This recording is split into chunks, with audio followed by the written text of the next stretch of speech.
Court had already determined that that money were proceeds of corruption. Was it threats? Number two, I'd like to seek some clarification on the concept of shareholding.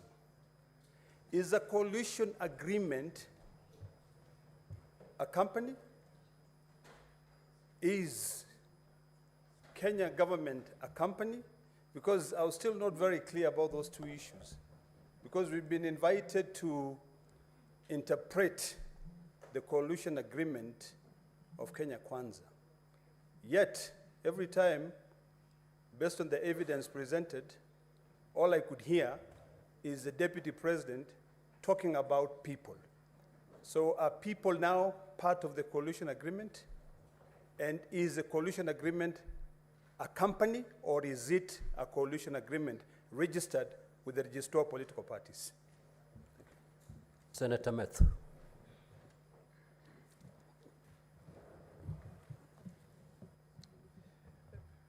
Thank you very much, Honorable Speaker. I also want to get to understand from a clarification from Honorable Mutuse on the assertion that you made on ground number,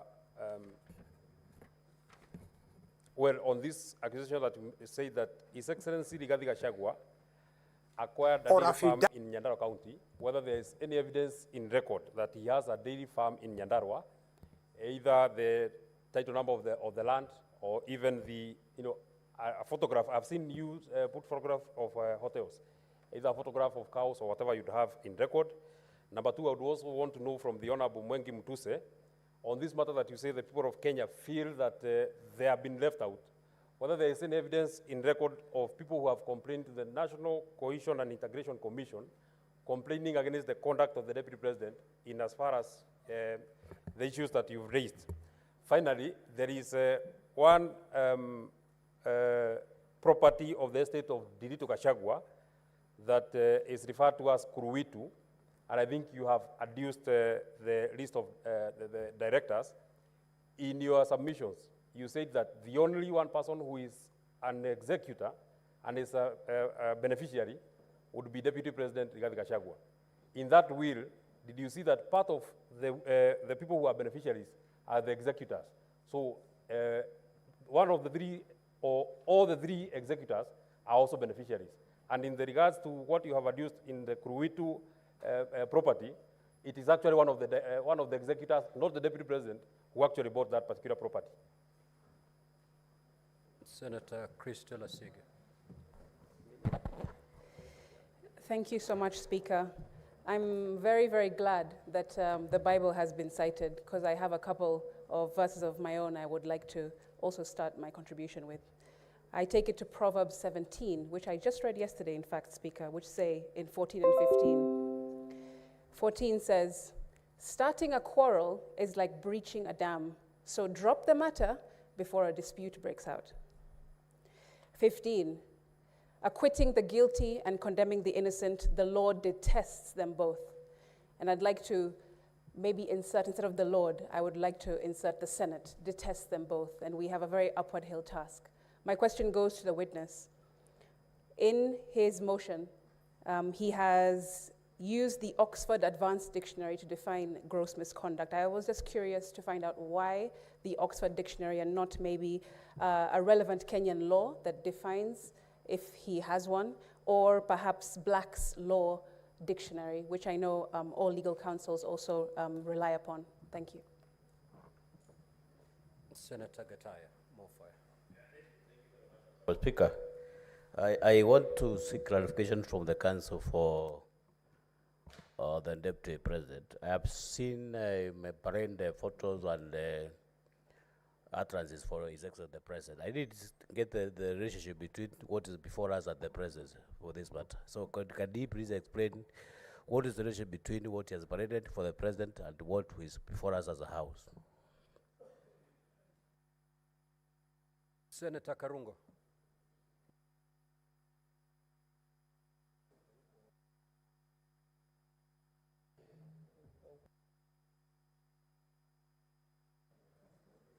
Thank you very much, Mr. Speaker. My questions directed to Mheshimiwa Mutuse. Welcome to the Senate. the upper house. And my question is, you said the deputy president is tribal because he spoke Kikuyu in Nairobi. Are you aware of Article 7 of the Constitution that says the state should promote local languages? Are you also aware of Article 27 that says no one should be discriminated on the language they speak?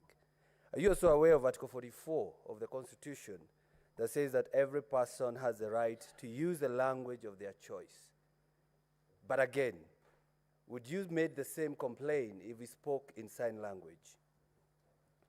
The next question is, the deputy president has been talking about shares in government, serikali, which we have been shown that the shareholding and the shares were signed by the government officials who are in government. He never talked about the nation, which is Taifa, shareholding of the country. So I would want you to tell me whether you know the difference between the two. And lastly, you have given us a lot of documents, even bank statements, and even payment vouchers. I know you as Honorable Member of Parliament, not necessarily a government agency. How did you access these documents? Yet you know the Supreme Court of Kenya has indicated it is wrong to steal evidence or to unlawfully obtain evidence. We would want you to give us that indication. And also, you said the deputy president was in a company of senators in Nairobi County. I was actually one of them.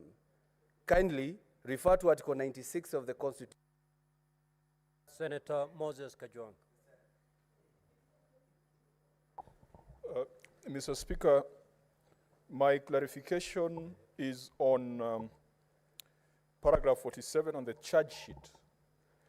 The National Assembly alleges that the deputy president has several proxy companies, and one of them is Agrobrick Investment Limited. In paragraph 48, the National Assembly alleges that Bhavika Nathalal Hirani is a proxy of His Excellency Rigathi Gachagua.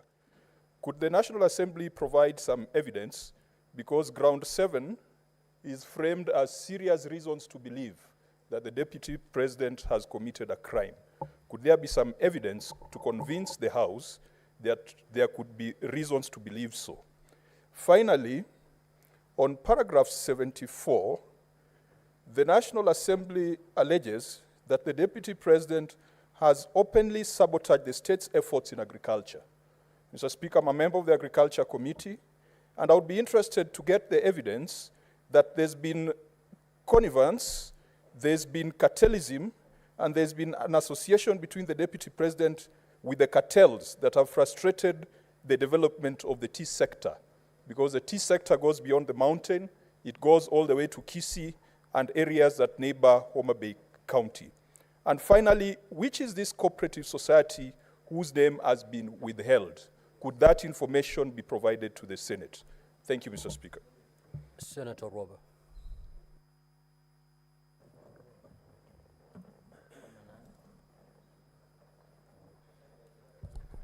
Thank you, Mr. Speaker.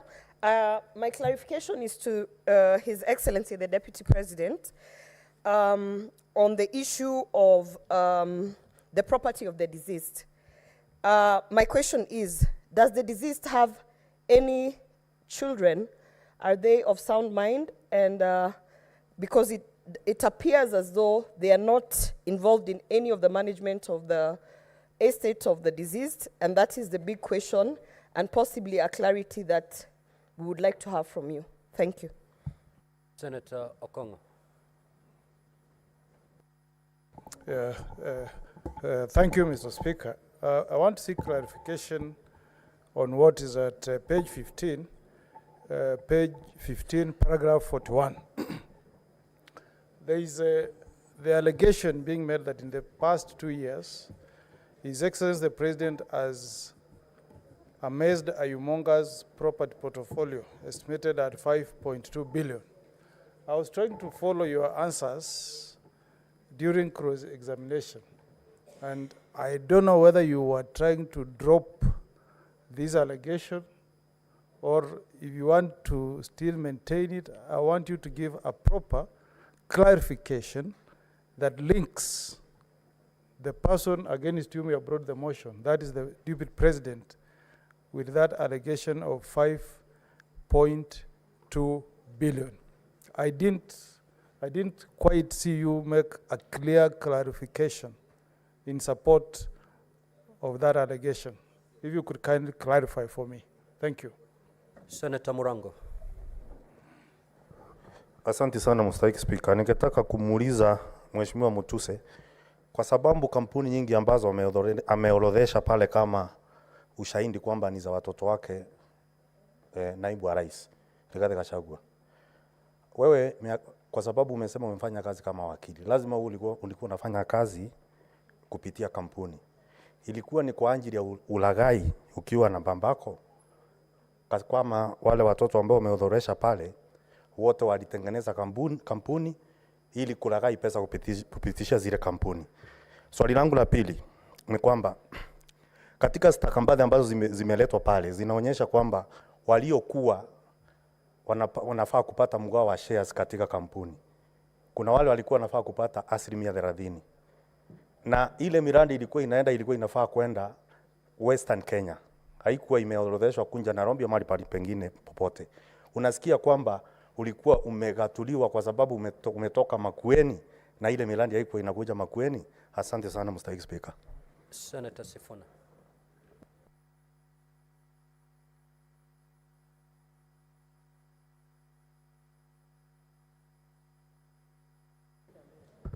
Honorable Speaker, unfortunately, I hear that the Bible verses have been exhausted.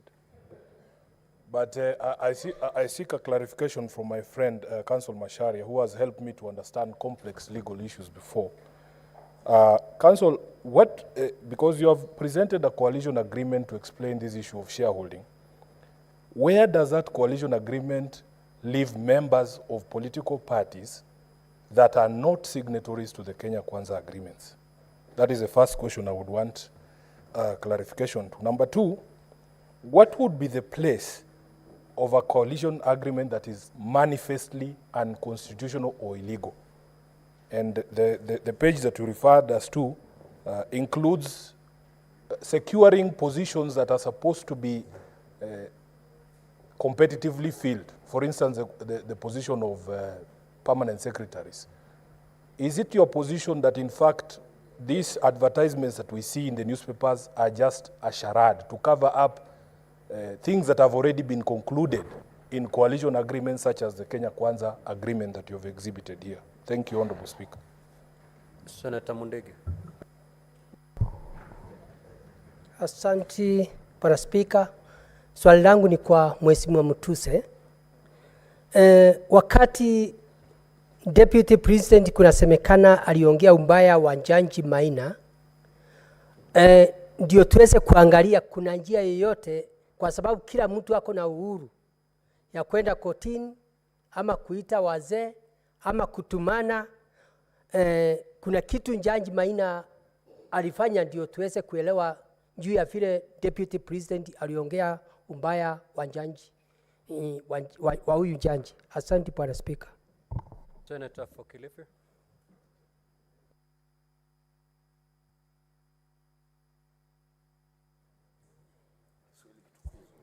Asante Mstahiki Speaker. Mstahiki Speaker, niko na swala kwa kutaka kufafanuliwa na wakili wa naibu rais. Katika kosa la kwanza lile ambalo lilikuwa limeandikwa, gross violation, iko katika kipengele cha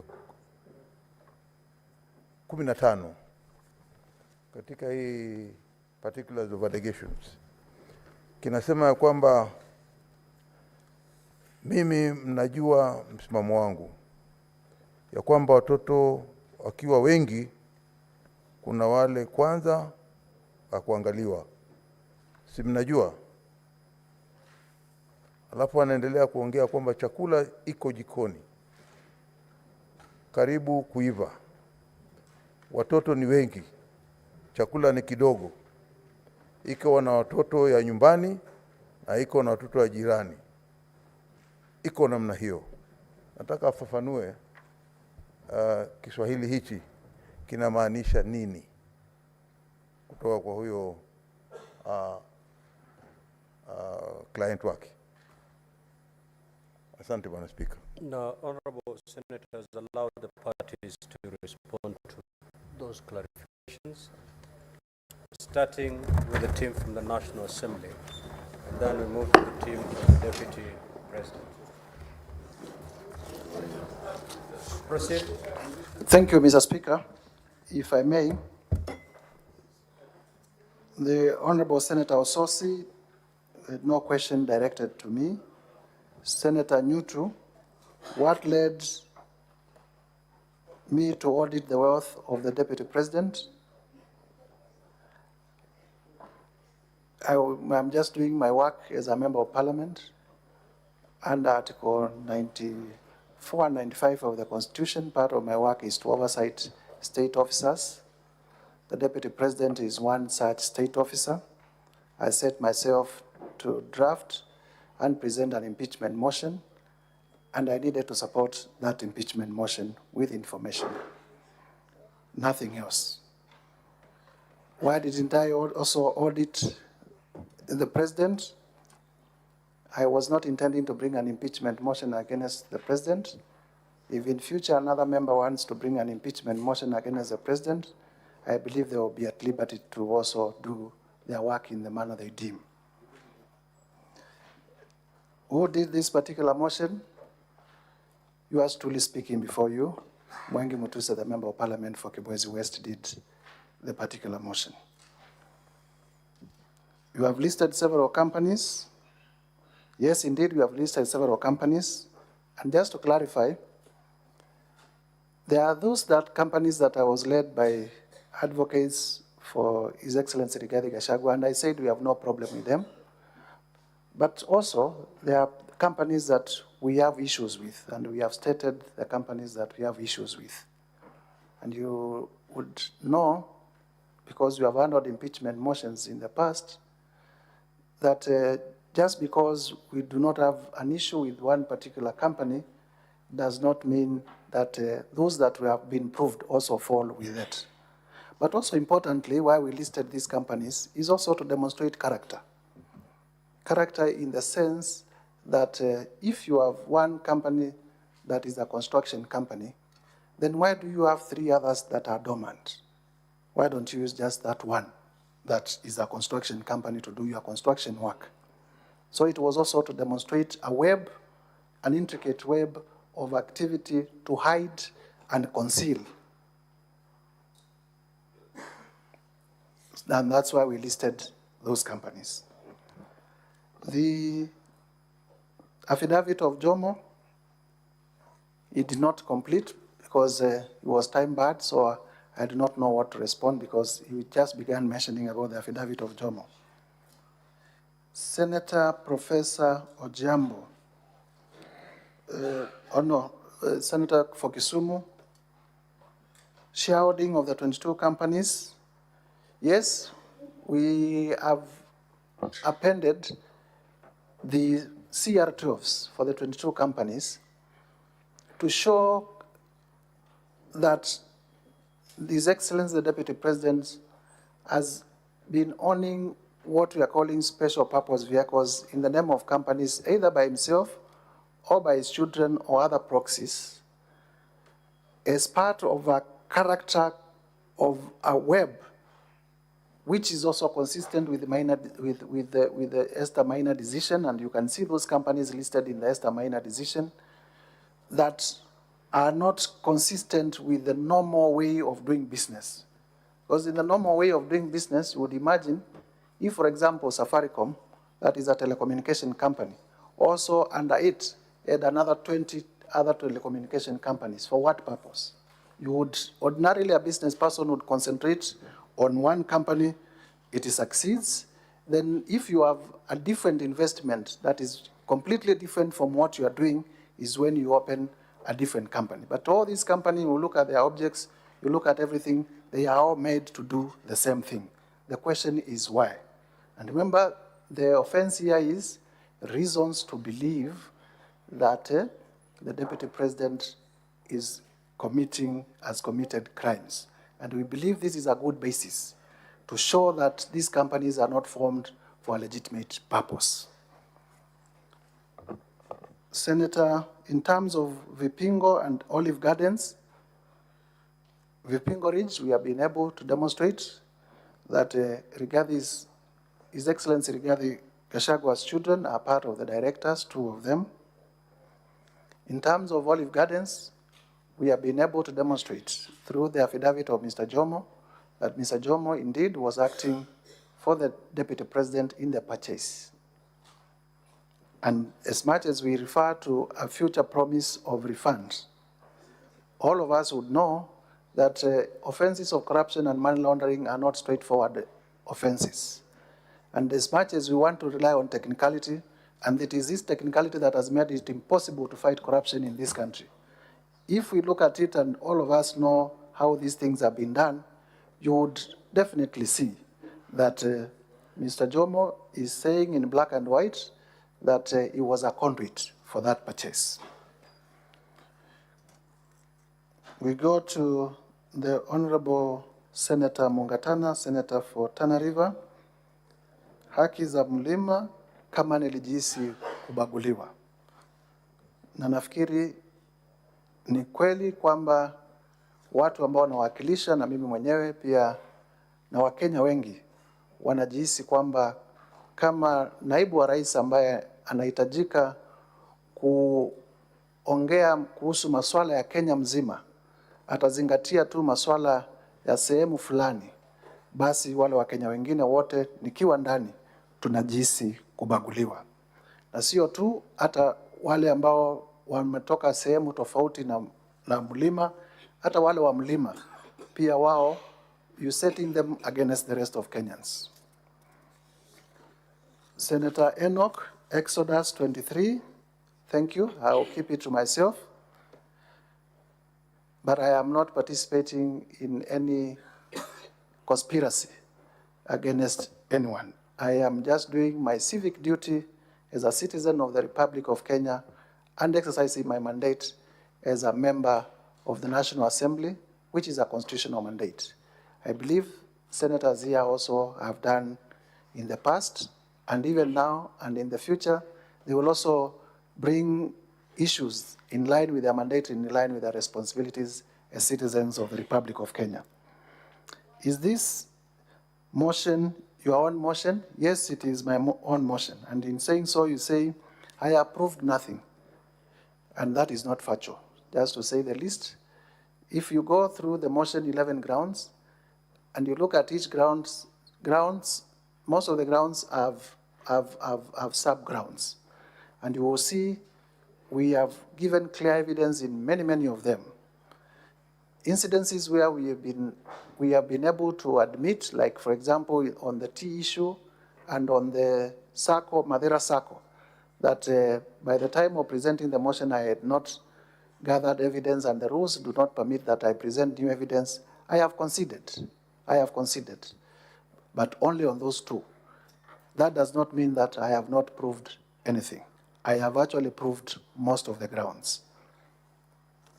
So I would be urging my senator for Kitui to also be fair to my case and find that even if only 1 ground is proved, to also vote for the approval. Because one of the videos that are presented before this House is a speech by the Deputy President at AIC Kitui, Two more minutes. Which I believe the senator represents. And in that video, you will see the Deputy President telling the people of Kitui, kwamba nyinyi Wakamba hamuna shares. Hata napigana na huyu rais sana, kwa nini anawapatia viti katika serikali? Those are the people that Senator Enoch represents, who the Deputy President told them they do not have a right to be in cabinet. In terms of the oath of office, and it was done right in Kitui town. In terms of oath of office, diligently serve the people of Kenya. Yes, and that is where the problem is. You sought to serve the people of Kenya, not the people of a region. That's where the problem is. Senator Veronica, charges of money laundering. I am not aware of any ongoing proceedings in respect of the DP in terms of money laundering, but I'm aware of that the Justice Maina decision has not been annulled on merit and therefore still remains good law.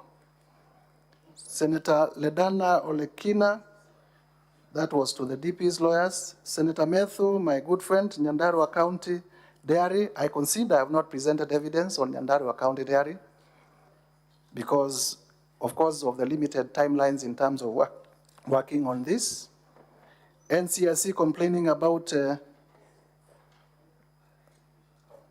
question was whether there has been any complaint to NCIC about the Deputy President's remarks. I wouldn't know because I don't work for NCIC.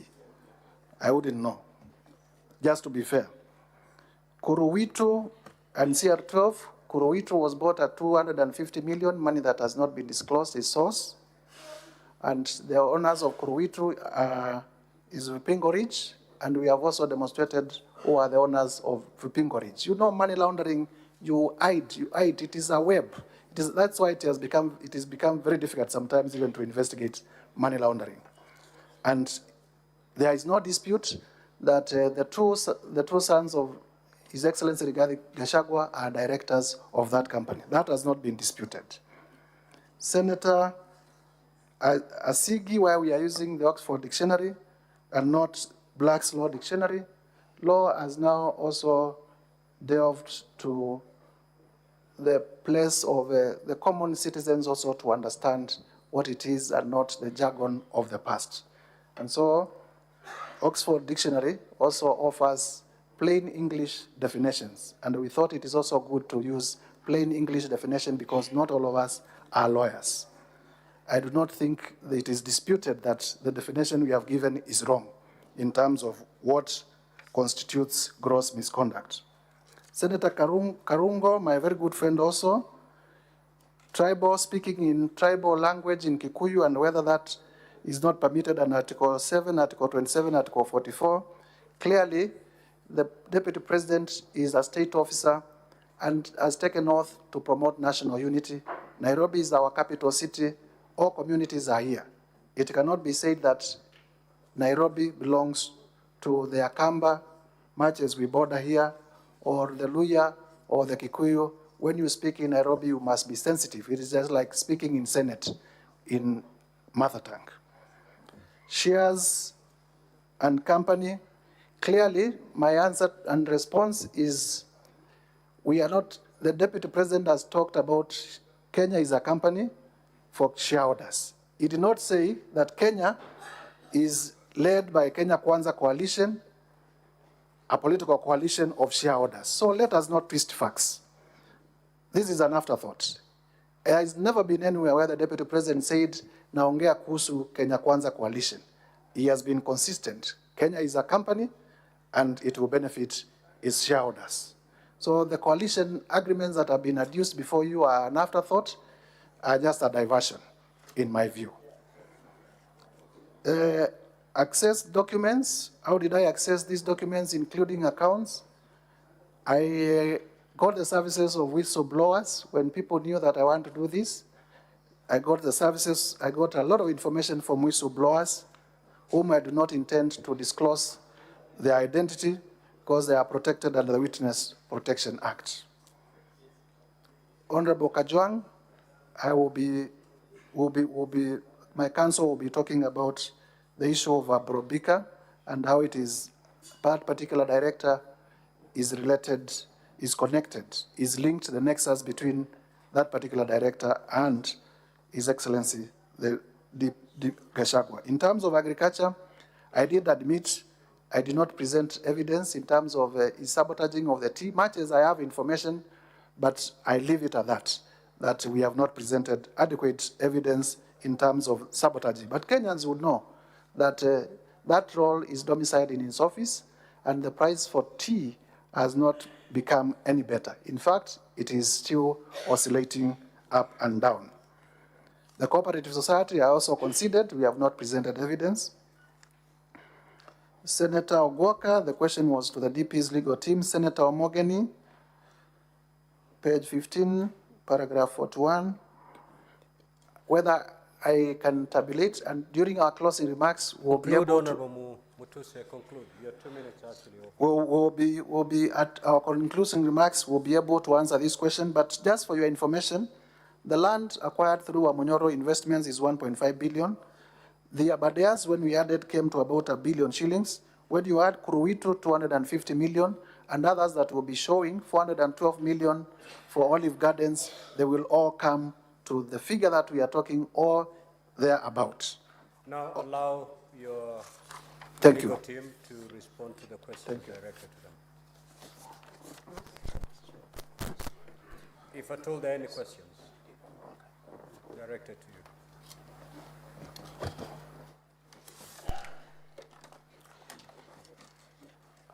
Mr. Speaker, I believe the question was about whether there has been a complaint with regard to Ground 8, any report to the relevant authorities. I believe there was a related question on whether the DP has been subjected to any prosecution for money laundering or related offenses. We are not aware of any complaint under Section 132 of the Penal Code to the police or any other relevant authority. Equally, we are not aware of any prosecution that the DP has been subjected to, but in our opening and closing, we'll be showing you it is immaterial whether there has been such a complaint, whether there has been such a prosecution, because when we get there, we'll be showing you the Supreme Court has said times without number, the Court of Appeal has said times without number, that impeachment is about political hygiene, it is about political responsibility, it is not about whether there is criminal liability or whether there is civil liability. And we'll be hoping we can persuade with lots of humility that nothing turns on whether, as a matter of fact, complaints have been launched or prosecutions have ensued. And those are not my words. They are the words of our Supreme Court, as I said, not once or twice, but several times. Thank you. The legal team of the Deputy President. Thank you very much, Mr. Speaker. I will speak to the questions on the shareholder question. Honorable members, please permit me to answer this in omnibus, but I'll attempt to do my level best on this. The first question was, why is the President relevant in these proceedings as regards shareholders? He's relevant in two capacities, three actually. Number one, under the Constitution, the Deputy President assists the President. And so when the President tells the people of Murang'a and elsewhere that they're the biggest shareholders of government, when he signs a contract that founds the government, the Deputy President is bound to assist the President in moving that shareholder issue. That's number one. Number two, the Article 73, Subarticle 2, Subarticle C, Roman numeral 1, talks about honesty being a foundation principle for leadership. It is well known, I think I can say it here, my client, the Deputy President, is known as the truthful man. It is pursuant to this that he is truthful. Number three, a contract and covenants in a contract must be performed if indeed any government, any contractor worthy of their name, worthy of their signature is to be believed in the future. The President, the party leaders all signed these contracts with the intention that they should be complied with. You will note that in the sections we read out for you here today, the Deputy President is insisting that the promises made to the people of Western Kenya should be complied with to the letter.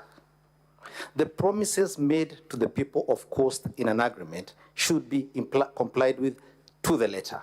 Equally, all other regions that had agreements signed or promises made in these coalition agreements ought to have those promises implemented. That is the basis upon which he says it is important that we keep our words. Fourthly, the coalition agreements were in fact executed. The president and the deputy president came from UDA as the agreement said. The Speaker of the National Assembly came from Ford, Kenya, as promised in the agreement.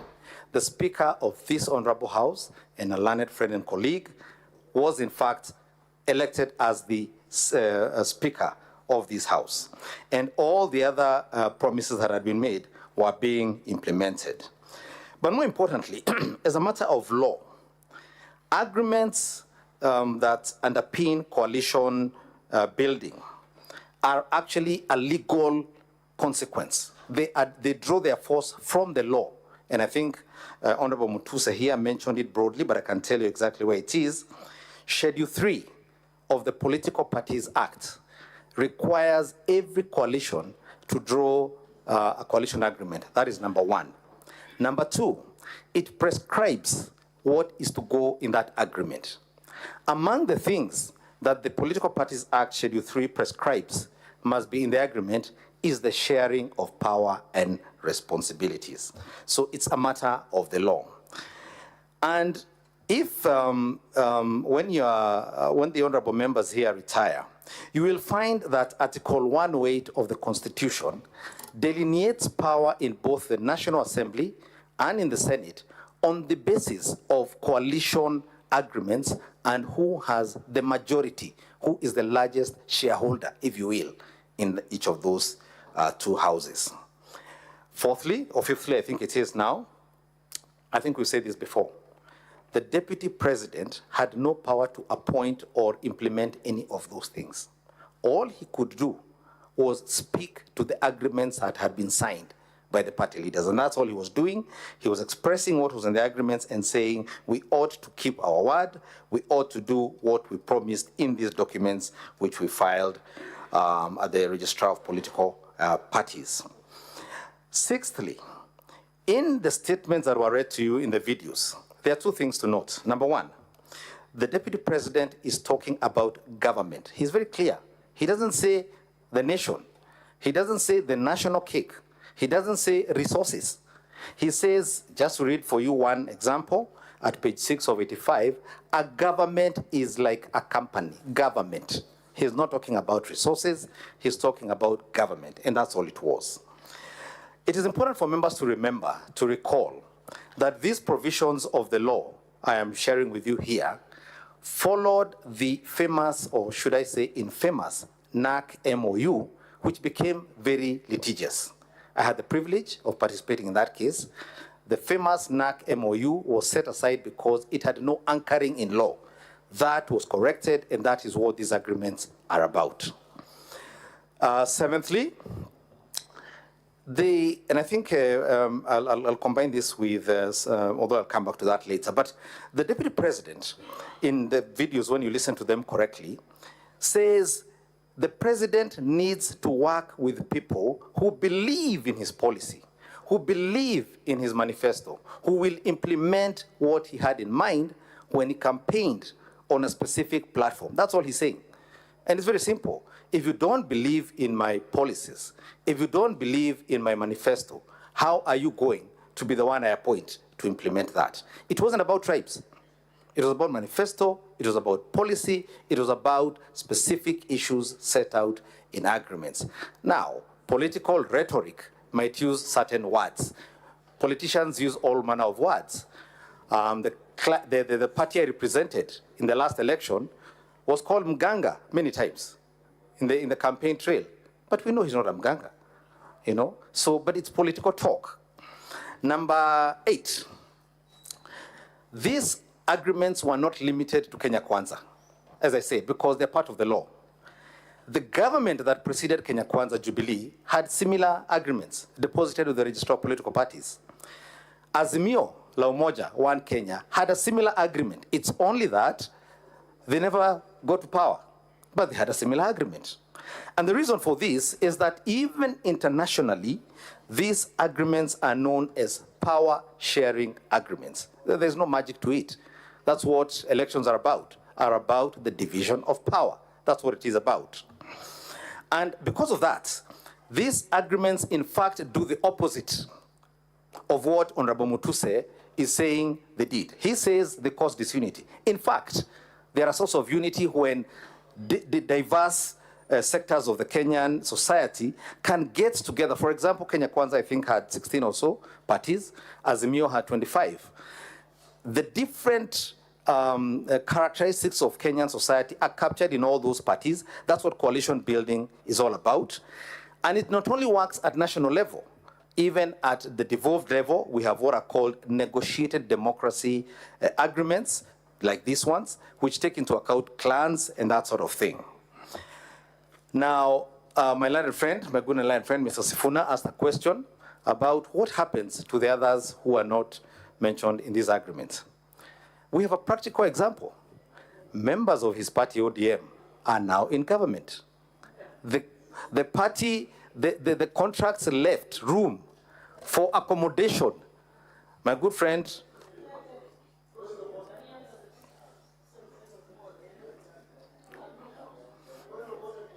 order. You cannot raise a point of order on the council.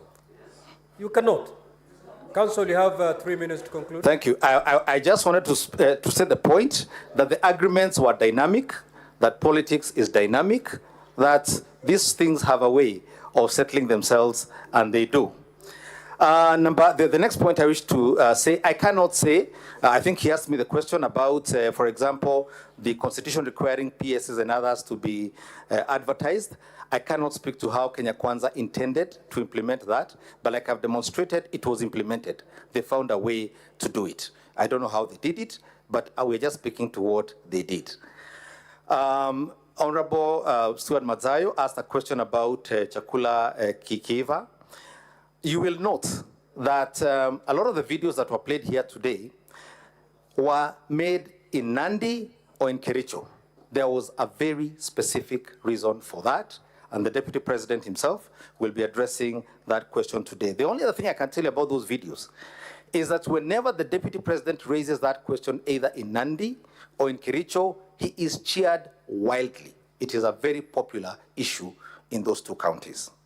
Finally, I think to a question that was asked about how Honorable Mutuse and others would feel, even regions that did not overwhelmingly vote for Kenya Kwanza, including, for example, Machakos, Makueni, and Kitui, actually got 2 cabinet secretaries in the cabinet in the fullness of time. And so no one was actually discriminated against. This was not about tribes. I think the confusion has been brought about by Mutuse's motion. This was about sharing of government and those who believed in the policies of this government. I hope I have attempted to address all the questions you have raised. Conclude by responding to Senator Olekina's consent issue. Sorry, consent Senator. issue. If you could remind me the question, I'm sorry. The consent. Oh, it's. The consent. Oh, the consent is being addressed by my good and learned friend, Very Mr. well, Elisha very well. Boya. Yes, Council.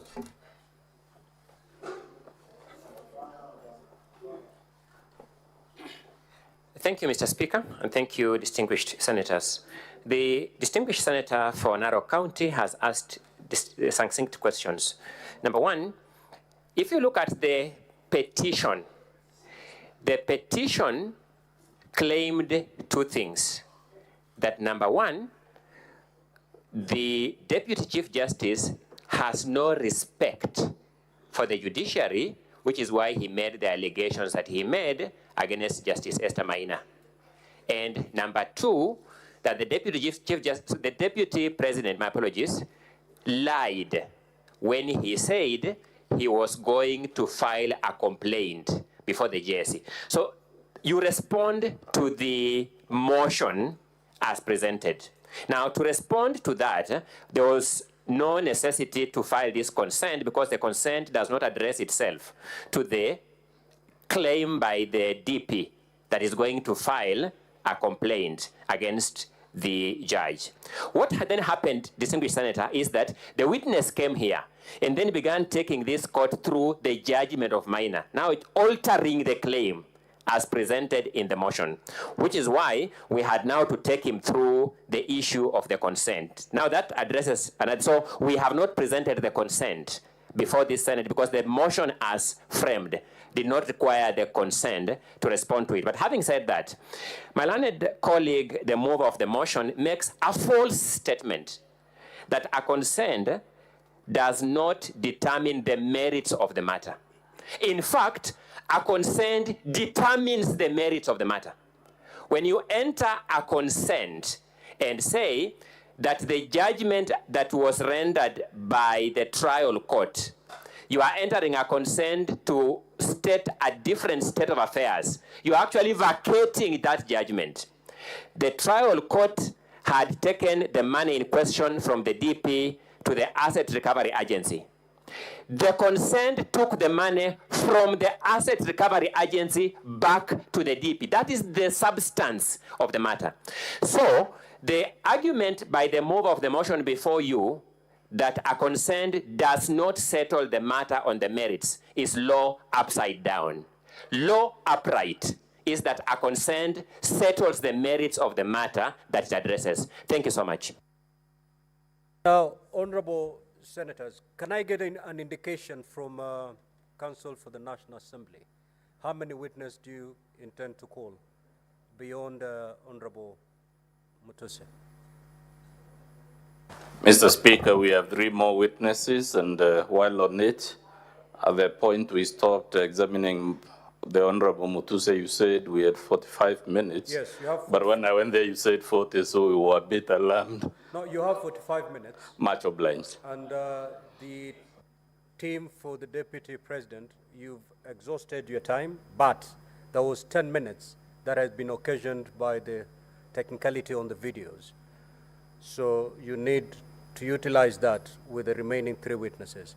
Now, honorable senators, Honorable Mutuse is not going to leave. You're going to stay on as we hear the 3 witnesses, and then if the other clarifications that honorable senators wish to direct to you, please be available. Kindly usher in the second witness.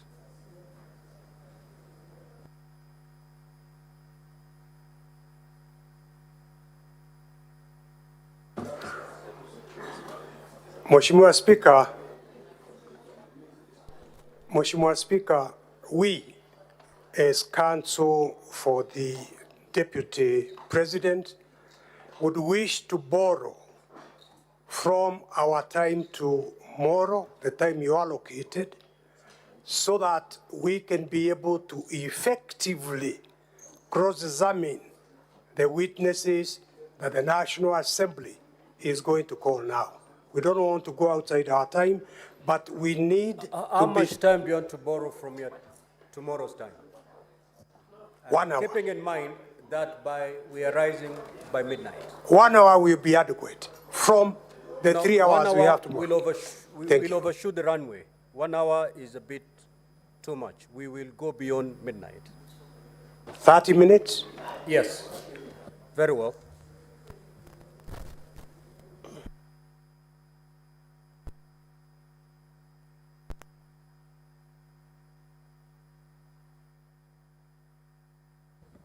Quickly swear in the witness. I'm a Christian.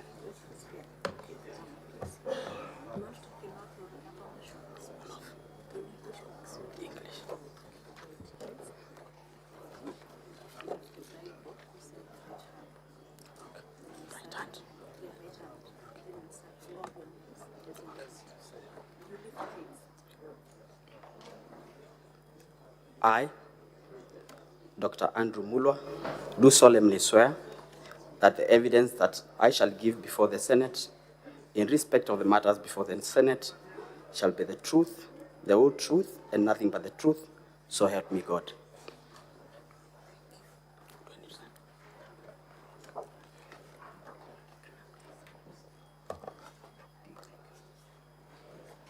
Sir, would you tell the Senate who you are and your professional background? My name is Dr. Andrew Mulwa, a medical doctor by profession, working in the Ministry of Health, and previously working the acting CEO, Kenya Medical Supplies Agency, KEMSA. Please confirm whether you're the one that saw the affidavit on page 67 of volume 1. Yes, I am. In respect of which allegation in the motion did you swear this affidavit?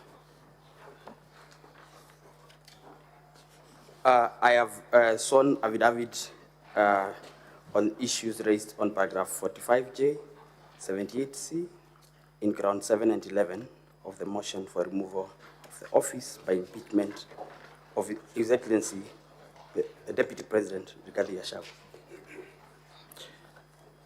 Paragraph 78 of the motion, what does it say? 78A, that would be page 37 of 85.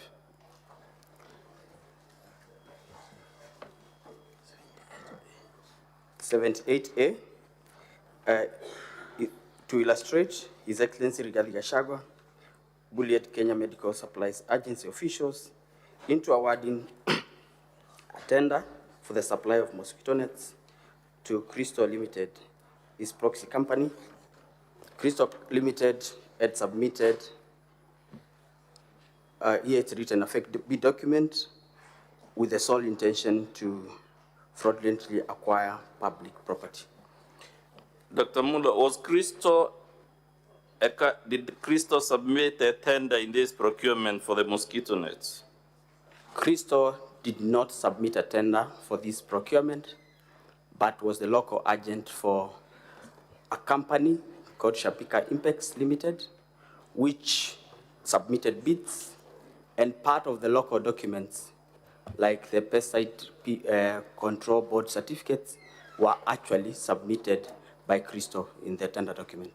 So Crystal was actually the one submitting the bids?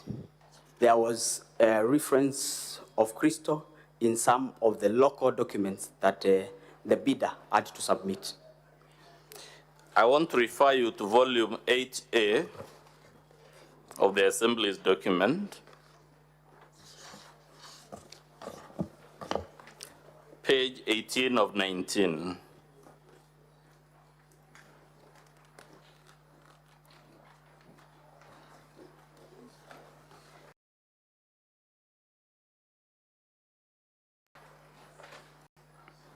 Are you there, sir? Yes, I am. What is the title of that letter? It's appointment as local agent for Duranet LLIN in Kenya. This Duranet, is it the mosquito net that was being procured? Or is it a different one? Duranet was a company that initially used to do that which changed to Shopika. And I think in this letter, it is Shopika writing to confirm that they have appointed Crystal as their sole local agent in the country. What does it say in the second paragraph? We are pleased to appoint Crystal Kenya Limited at State House Avenue, Liason House, 3rd floor, of PO Box given in Nairobi, Kenya, as our exclusive agents in Kenya for promotion, marketing, and sales of Duranet long-lasting insecticide nets manufactured by Shopika Impex. Page 17 of that document, what does the second paragraph say? There was a change of ownership for Duranet LL9. Read it loud. And there is change of ownership for Duranet LLIN, which is alpha cypermethrin 0.55%, WW registration number PCB CR 0189. I'm referring to volume 8A, page 17. What does the second paragraph of that letter say? Can you read it in full? We have taken note of the change in ownership of Duranet LN9 from Clark Mosquito Control of USA to Shobika Impex Private Limited, India, and appointment of new agent, Crystal Kenya Limited. The documents we have so far read in volume 8A, sir, do they show a link between Shobika and Crystal Limited? Yes. Is Crystal Limited, to the best of your knowledge, connected to the Deputy President? From my affidavit, I did not know initially that there was a connection. Yes. But through a phone call from His Excellency the Deputy President and conversations between myself and his son. We'll come to those phone calls and conversations, but for now, I was able to establish that there is a connection. There is a connection. Let's go to page 10 of 19 of volume 8A. Who has authored that letter?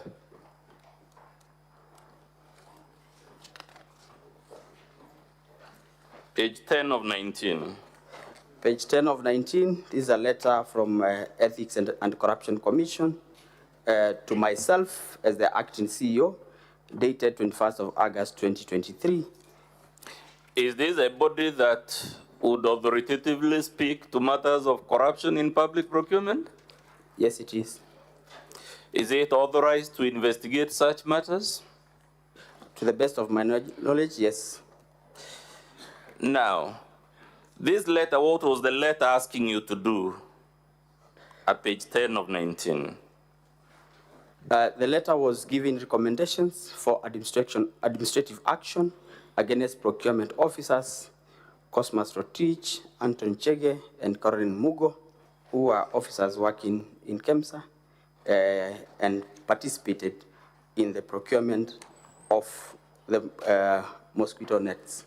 Towards the bottom of that letter, Roman 1, what does the Ethics and Anti-Corruption Commission tell you?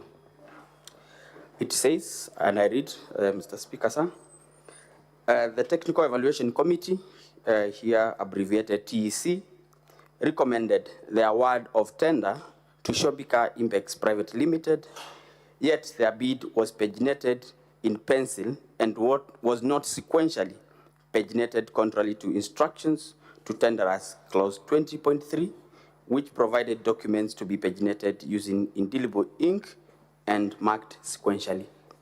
Does that paragraph you just read show there was corruption or wrongdoing of any type in processing this tender? It does, Honorable Speaker. And who was benefiting from this manipulation of the tender? Shobika. Is that the same company that the Deputy President's company, Christo, is the local agent? Yes. Given those series of events, would it be fair for anyone to suggest the Deputy President did not have a hand in the procurement irregularities for this tender? I think I would say Shobika, yes, was irregularly been recommended for award of a tender without meeting the set criteria. Would you say it's just coincidental, sir, that a company connected to the Deputy President was awarded a 3.7 billion tender? I was not in KEMSA at the time, and I would imagine that KEMSA being a procurement entity whose core function is to procure, yes, the technical teams would have a proper understanding of procurement procedures and therefore would not make such, would not recommend award of a tender to a company where they are glaring failure to meet the criteria. Given the contents of your affidavit and the phone calls will come to from the Deputy President at this sense, would it be fair for anyone to suggest this matter in page 10 was just another coincidence, that the company irregularly awarded the tender was one connected to the Deputy President? I don't think it would be. You don't think it would be fair? Don't think it would be a coincidence. It is not a coincidence.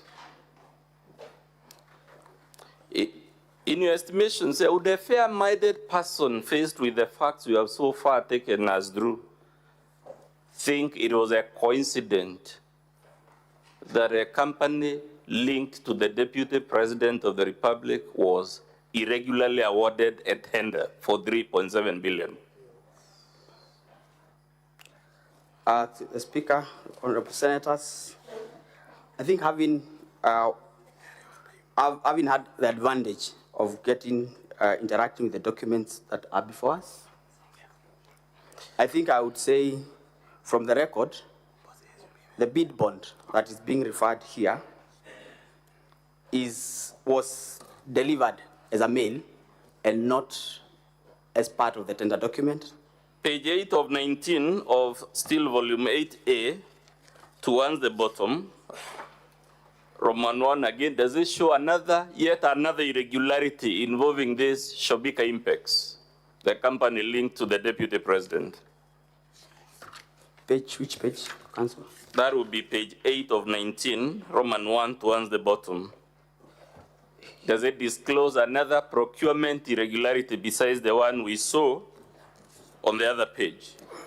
Here it says, and this is the letter from Ethics and Corruption Commission, that the Director Procurement interacted with the bid security for Shobika Impex Private Limited on the 24th of February 2023, prior to the tender opening date, which was on the 10th of March 2023, contrary to tender instructions for tenderers number 21.3.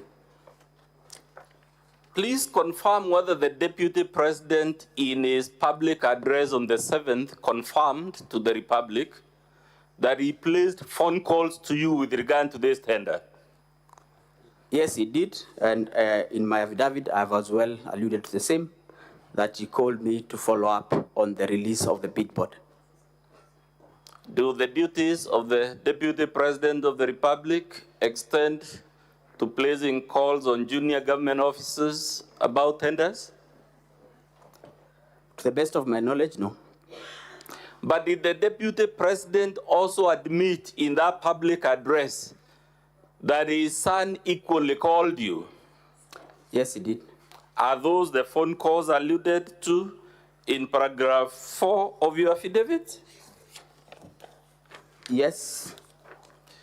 You have also said, besides the phone calls, the son of the Deputy President sent you WhatsApp messages. Have you annexed any of those WhatsApp messages? Yes, I have, in my affidavit, page 70 of 85.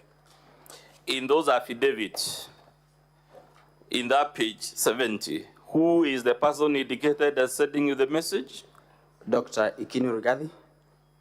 Who does he say he is contacting you on behalf of? He tells me that he's contacting me. He asked me to contact him when possible. There is a document for His Excellency that he's trying to collect. Was this document in your possession?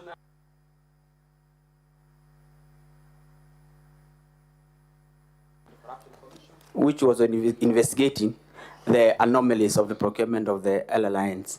So the Deputy President and his son are pressuring you to surrender a procurement document under active investigation by the Ethics and Anti-Corruption Commission? Yes, Your Honor. Would that be interfering with active criminal investigations? From where I sat as acting CEO, I felt pressured because the documents were not within our custody, and had to actually make effort to follow up with the Ethics and Anti-Corruption Commission for the documents to be released back.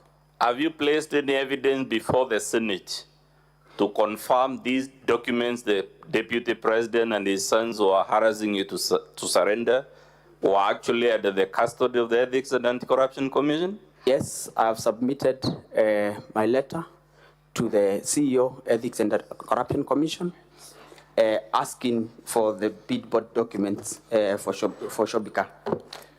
We are at page 73 of 85. Page 73 of 85. Yes. Can you read the relevant part, which I believe it's 72 of 85, Mr. Speaker, of volume 1, if I'm not mistaken. Yes, 72. Can you read that paragraph? What does it say? This one that I wrote to ethics and corruption is actually 73. Okay. 72 I had written to Shobika. Yes. Telling Let's them, begin with 72. What did you tell Shobika? Paragraph 2, we would like to inform you that the subject tender is currently under investigations and all the documents related to this tender are not under our custody. We have, however, written to the Ethics and the Corruption Commission to release the original bid bond to facilitate your request. They had requested for release of the bid bond. And the one in... Through a letter dated 12th June 2023. And the one in 73, in summary, what were you trying to do? I was requesting the CEO, the Ethics and Corruption Commission, for the bid bond for Shobika Impex Private Limited for the malaria net tender, which I had informed him of the letter that we had received from Shobika, requesting for the bid bond. Sir, given the magnitude of this tender and the national crisis it stoked, would anyone expect the deputy president, when he was harassing you, to know that the matter was under investigation and active investigation for that matter? I want to believe so. Lastly, sir, claims have been made on this floor that the allegations against the deputy president transcend the force to the ridiculous to the embarrassing. This material you have taken is it consistent with the narrative that ground 11 of this motion is false, ridiculous, and embarrassing? Through the Speaker, Honorable Senators, what I've presented before this House is the truth, nothing but the truth, and verifiable by document presented. I want you lastly to read from your paragraph what you told the National Assembly bringing us here.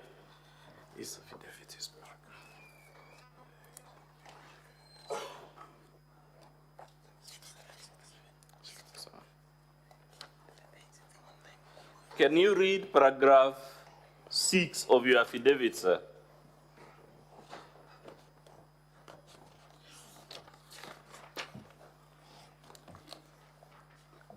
That is page 69 of 85 of volume 1, Mr. Speaker. It says, given the status, power, threat, and influence of the people involved in the interference with the investigations and cover of irregularities surrounding the procurement of treated mosquito nets, I was constrained to surrender the original bid bond to Ogora Wilson Okulo.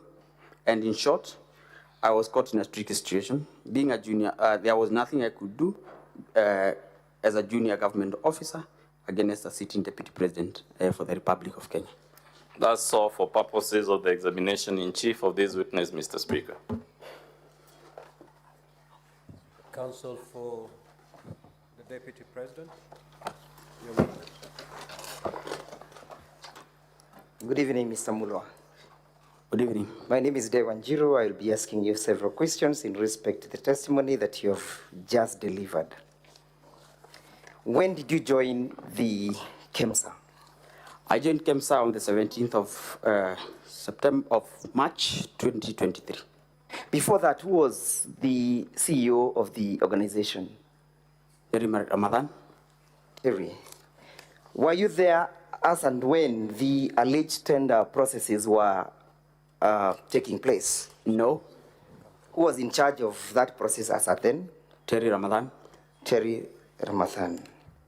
Therefore, the issues that you are testifying before this assembly, are they issues that you saw, perceived, or they are issues that you are told? One, there are issues that were you told or you saw? It's a simple question. I was not told. Yes. Neither did I see. At what process you are not told and neither you never saw? I was involved You're involved. In At the the time you joined investigations. the organization, what stage of the tendering process was it? The tender had just been terminated. There were investigations. The tender had been terminated? Yes. You therefore never participated in that particular process whatsoever, for whatever purpose, yes? I participated in a very big way. All right. In the Would sense- you then lead this assembly to understanding your participation in that tender? This matter was a matter that, one, what exactly did you do that relates to this tender?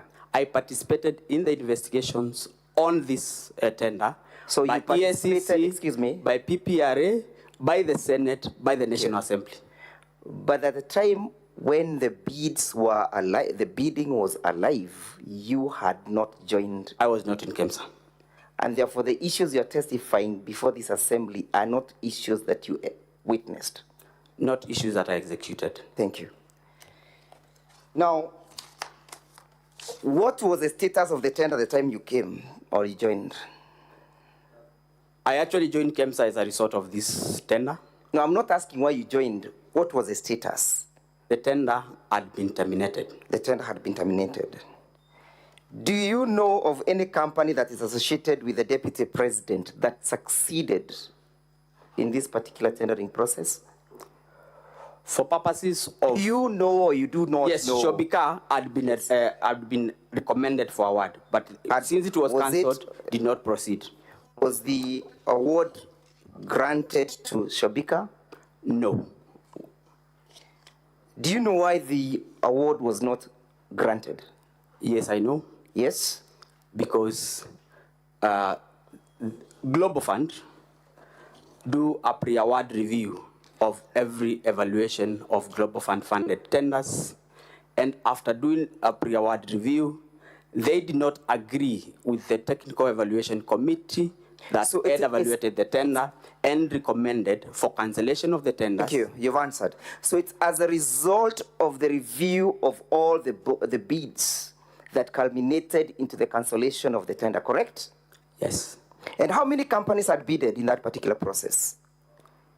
I cannot remember, but maybe 9 or 7, I cannot remember. You cannot remember because you never participated, yes? Yes or no, Mr. Witness? If I get the record, I would remember. And so show him the records. He has it. Show him his affidavit in volume 1. In that volume 1, that is at page, Honorable Senators, the National Assembly volume 1, at page 67 and 68. Did you indicate the companies that participated in that process?